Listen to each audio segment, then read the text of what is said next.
வந்து ஒரு தேன் கூடை தூக்கி அதை சாப்பிட போது எந்த கனி எந்த நட்சத்திரத்திலிருந்து நாம் அதே மாதிரி சேரநாடு இருக்கிறா பாண்டியாடு இருக்கிறா சோழநாடு இருக்கிறா ஒவ்வொரு காலத்தில் தமிழ் மொழிக்கும் சகலாராமத்தை பயன்படுத்தியிருக்கிறார்கள். இப்போது முதல் நூற்றாண்டில் வித்தியாசம் உருவாகிறது. இரண்டாம் நூற்றாண்டில் தமிழ் இலக்கியம் உருவாகிறது. மூன்றாம் நூற்றாண்டில் விசுவாசம் உருவாகிறது. நான்காம் நூற்றாண்டில் ஆசார கோவை உருவாகிறது. ஐந்தாம் நூற்றாண்டில் புத்தகதை உருவாகிறது. ஆறாம் நூற்றாண்டில் கல்லாளம் உருவாகிறது. ஏழாம் நூற்றாண்டில் தேவார பாடல்கள் உருவாகிறது.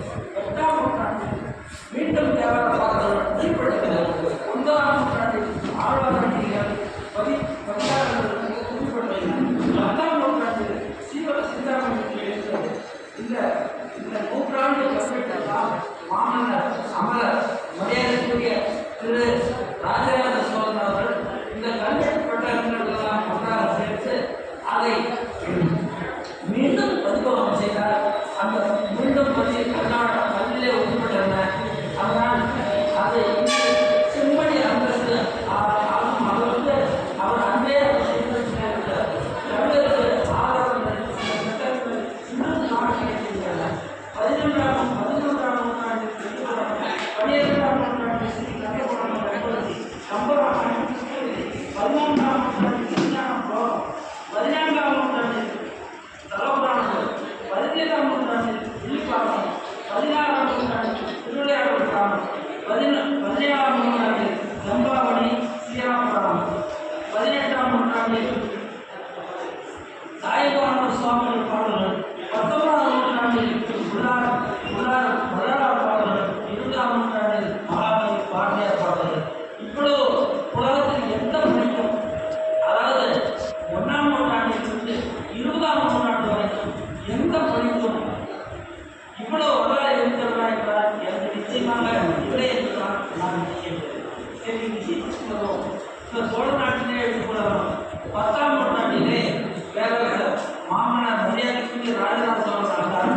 அவர் காலத்தில் தான் பட்டுப்புடவை 8 கெஜ பட்டுப்புடவை ஆள்காட்டு உடனே அந்த உடையை உள்ளே வெளியே அந்த அளவுக்கு வேலைப்பாடு அன்றைய தொழிலாளர் இருந்தார்.